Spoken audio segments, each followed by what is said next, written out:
tous et bienvenue dans Voyons voir. Dans ce numéro, direction l'Ain pour découvrir en avant-première le programme des GEMA 2017. D'ici quelques jours, les journées européennes des métiers d'art vous permettront de rencontrer librement des artisans dans leurs ateliers. Dans la rue Tribou à Bourg-en-Bresse, les membres de l'association des artisans de métiers d'art de l'Ain s'organisent, à l'image de David Janvoine, bijoutier et joaillier depuis 4 générations et spécialiste des émaux bressants. David Janvoine, bonjour. Bonjour. Merci beaucoup de prendre le temps pour nous. Nous allons plonger dans votre métier d'art. Il s'agit de la bijouterie, horlogerie, joaillier, pas mal de choses à voir et surtout un point sur les émaux bressants. Alors, quand est-ce que vous êtes tombé dans ce métier? Pourquoi? Donc les émaux bressants, on les a repris il y a une vingtaine d'années. C'est suite à ma formation où j'ai acquis le CAP de bijoutier, joaillier et le brevet des métiers d'art sur Lyon à la SEPR qu'on a repris ce savoir-faire pour agrandir notre entreprise. Et ça fait aujourd'hui une vingtaine d'années. Voilà, une spécificité de la ville de Bourg-en-Bresse, on va en parler. Avant ça, un petit point sur cette aventure de famille.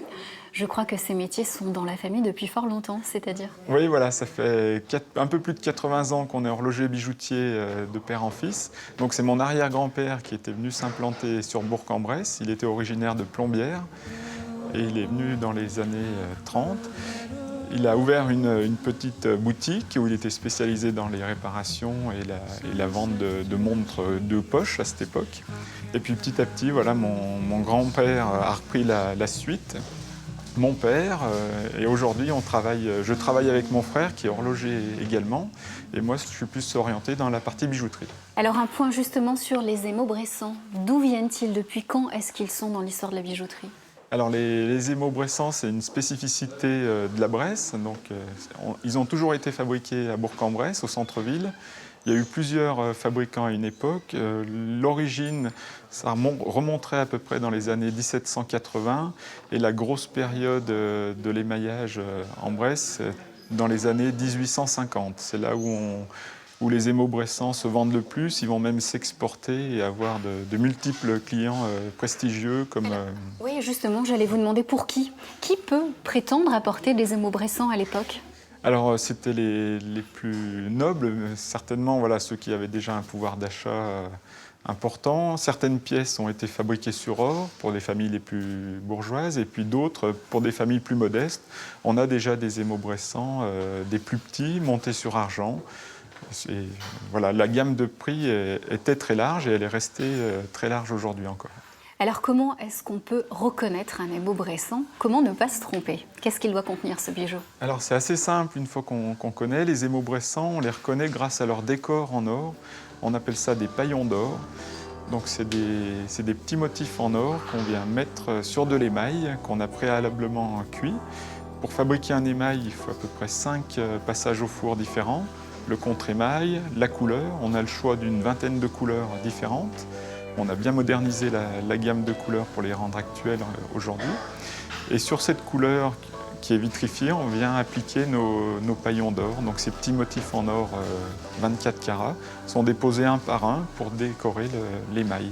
Alors on dit souvent que les métiers d'art sont des métiers anciens. Or dans votre boutique, on le voit, il y a des bijoux modernes, il y a des clients qui viennent vous voir pour des commandes. Pourquoi est-ce que les émaux bressants sont encore d'actualité, d'après vous? Alors c'est vrai que c'est ce qui est difficile dans ces métiers d'art. Quand on allie tradition et modernité, il faut savoir trouver le juste milieu. Quand on a repris il y a un peu plus de 20 ans, donc les émaux étaient assez classiques, traditionnels, ils étaient orientés plutôt vers une clientèle âgée. Et notre défi, c'était de rajeunir tous ces différents modèles pour les rendre actuels, au goût du jour, et puis attirer une nouvelle clientèle, voilà, de jeunes femmes qui ont 20, 30 ans, qui souhaitent des émaux bressants. Donc on l'a fait de par les formes plus épurées, et puis les couleurs aussi. On a fait des nouvelles teintes comme le orange, le blanc, qui n'existaient pas autrefois, une belle gamme de bleu aussi. Un dernier point, la boutique Janvoine sera ouverte pour les journées des métiers d'art. Concrètement, qu'est-ce qui va se passer ici? Quel rendez-vous donner aux téléspectateurs? Alors effectivement, on sera ouvert avec des démonstrations le samedi 1er et le dimanche 2 avril. On va mettre en place au sein de la boutique les ateliers d'émaillage, donc pour faire découvrir un peu ce savoir-faire. Et mon frère fera une démonstration dans la partie horlogerie pour les montres et les pendules. Merci beaucoup David, j'envoie le message est lancé et moi de mon côté, je vais aller faire un petit tour de la boutique et tester ces émaux-bressants sur moi. Merci beaucoup. Avec plaisir, merci. Merci. Aujourd'hui, les 4 artisans joailliers des ateliers Jean Voine sont les seuls en France à perpétuer le savoir-faire des émaux-bressants dans la plus pure tradition. Tout comme Marianne Jacquemoux, gantière à Grenoble et dernière artisane du genre. Reportage. Il n'y a pas si longtemps, Grenoble était encore la capitale mondiale de la ganterie. Tout un monde dont il reste peu de choses. Dans sa petite boutique au gant Marianne Jacquemoux Collet perpétue la tradition du gant en cuir de chevreau. Elle débute le métier il y a plus d'un demi-siècle, puis en 1985, elle rejoint le maître gantier Salvatore Notturno à Grenoble. Les gants en cuir de chevreau s'exportent alors dans le monde entier. Ils sont partout reconnus pour leur qualité exceptionnelle. La spécificité, c'est un gant qui est très solide et très doux. Et plus on le porte, plus il devient doux. Le travail commence avec un gantier coupeur qui se charge de découper la peau du chevreau. C'est ce que l'on appelle le tombé du gant. Puis la gantière prend le relais. C'est tout en pièces détachées. Je vais avoir ça par là. Donc voilà. Donc moi, il m'amène mon travail. Et ça, on travaille par paire. Donc c'est le travail. Donc il m'amène les peaux, il m'amène le pouce qui va avec et les entre-doigts, ce qu'on appelait les fourchettes. Et donc après, c'est moi qui les réunis à la machine. À la grande époque du gant de Grenoble, il est accessoire de mode. 2 collections rythment l'année, printemps et hiver. Le cuir se porte à même la peau. Avec le temps, il devient vêtement de confort. On y ajoute une doublure de soie ou de cachemire. En 2008, Salvatore Notturno s'éteint. Déjà en âge de prendre sa retraite, Marianne prend tout de même la relève. Ce que je faisais, j'aimais beaucoup. Donc voilà. Parce que là, il y a une chose, c'est vrai que j'en ai pas parlé, mais bon, c'était avec Monsieur Notturno, on a travaillé beaucoup pour le cinéma. En 1993, la maison est contactée pour réaliser les gants du film La Reine Margot. Sur le sujet du cinéma, Marianne est intarissable. On a fait énormément de films. Toutes les années, on avait... Mais celui où on a fait peut-être plus de gants, c'est pour Les Rois Maudits. Et à partir de là, donc c'est les Napoléons, c'est les Enfants du siècle, Lagardère. Parce que des fois, je revois la télévision, je dis, tiens, ça, c'est à nous. Hélas, toutes les bonnes choses ont une fin. Depuis qu'elle a annoncé l'arrêt de son activité, la septuagénaire croule sous les demandes des clients. Pour elle, un témoignage de reconnaissance. Vraiment, je remercie toutes les personnes qui m'ont fait confiance. Ça, c'est la plus belle des récompenses que je peux avoir. C'est la reconnaissance des clients. Nous sommes de retour rue Tribou à Bourg-en-Bresse. Après les ateliers des émaux-bressants, c'est à la boutique BAM, située juste en face, que nous rencontrons Margaret Steele, aquarelliste, et Anne-Astrid Brunet, céramiste d'art. Toutes deux sont très impliquées dans l'association des artisans de métiers d'art de l'Ain. Anne-Astrid Brunet, bonjour. Bonjour. Merci beaucoup de prendre le temps de nous accueillir au sein de votre boutique où on voit plein de pièces d'art ou des pièces d'artisans. On va essayer de voir comment est-ce qu'on peut vous situer. Dans tous les cas, on va revenir sur vos métiers. Il y en a 2 ici. Aquarelliste, également céramiste, potière, on va peut-être plonger là-dedans, un petit peu d'ébénisterie aussi. Alors, qui travaille ici ? Alors, nous sommes deux amies de longue date, Margaret et moi-même. On se connaît depuis une vingtaine d'années, à peu près, au niveau de l'Association des métiers d'art de l'Ain. Et nous avons profité d'une idée, d'un projet de Bourg-en-Bresse Agglomération et de la ville de Bourg pour s'installer en centre-ville, puisque nous habitons l'une et l'autre en campagne. Donc l'idée, effectivement, c'est de ramener des artisans de métiers d'art au cœur de la ville pour que tous les habitants puissent vous côtoyer, voir votre travail.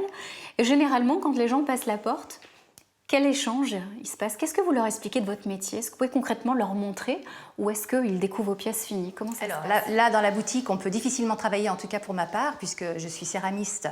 Je fais aussi bien du modelage que du tournage. Donc le tournage, on a un tour, on a une machine. Ensuite, quand les pièces sont terminées, il faut un four, enfin même plusieurs, parce que j'ai différentes méthodes de cuisson. Non, moi, je ne peux pas travailler sur place. Par contre, je peux aisément leur parler de mon travail, puisque je le connais par cœur. Voilà.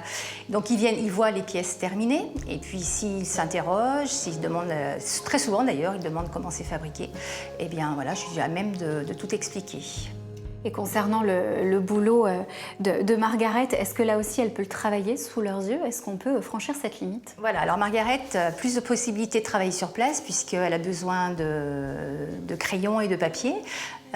Donc voilà, elle s'installe au bureau et c'est vrai que les gens aiment beaucoup voir son travail puisqu'elle fait un travail remarquable à l'aide d'un Rotring qui est un petit crayon à langue de Chine avec des petits points et elle fait des tableaux exceptionnels. Donc c'est vrai que les gens ne se rendent pas compte quand ils voient le travail fini, encadré, et le fait de l'avoir travaillé, eh bien voilà, ils se disent là franchement il y a un vrai travail, quoi, une vraie recherche et un vrai travail. Alors, est-ce que c'est un peu ça, l'atout des artisans métiers d'art, c'est qu'on peut plonger dans leur univers et contrairement aux grosses industries, il y a des objets, des boutiques où il y a des objets déjà faits en grande série, là on peut vraiment vous rencontrer et comprendre le processus de fabrication. Est-ce que c'est ça que vous défendez aussi? Bien sûr, nous on travaille une matière à la base, pour moi la terre, donc j'ai des pains de terre, je travaille à partir d'un bloc de terre pour arriver à une finalité on va dire artisanale, artistique, utilitaire, belle, enfin voilà, plein de choses. Mais c'est vrai qu'on est à même de tout expliquer, de tout le processus de création, on peut même dire comment l'idée nous est venue. Par exemple, si je fais... moi j'aime bien travailler le monde des animaux, eh bien je sais expliquer pourquoi j'aime bien travailler le monde des animaux. Et les gens sont friands de ça, aiment bien savoir notre inspiration, notre savoir-faire. Et qu'on n'a pas dans les grandes surfaces avec des objets qu'on trouve de partout. Et les gens cherchent la pièce unique. C'est ça aussi qui est intéressant pour nous, c'est que voilà, on est créateurs et les gens recherchent vraiment des pièces uniques en sculpture par exemple. Qu'attendez-vous des Journées des métiers d'art? Quel message lancer au public qui va venir dans quelques jours et ceux qui hésitent encore ou qui ne le savent pas? Alors les JEMA, donc les Journées européennes des métiers d'art, c'est la 11e édition. Elle a pour but de promouvoir les métiers d'art et de montrer au plus grand public possible la façon dont les artisans d'art travaillent. Donc le but de ces JEMA, c'est vraiment de faire des démonstrations en public. Alors la plupart du temps, ces JEMA se passent dans les ateliers. Et puis, pareil, au niveau de l'association, on ne s'y retrouvait pas trop parce qu'on est un peu tous dans des ateliers isolés. Et on s'est dit, on va se regrouper pour donner l'accessibilité au grand public de nous voir tous ensemble travailler. Et en plus, c'est super, quoi. Ça fait une super ambiance de travail. Donc voilà, on espère que les gens, enfin on le sait, les gens adorent nous voir travailler. De toute manière, c'est quelque chose qui fascine, un peu de l'ordre du magique en fait. Moi, je vois quand je tourne en public avec mon tour de potier, il y a un côté magique, un côté fascinant et ça les fait un petit peu rêver.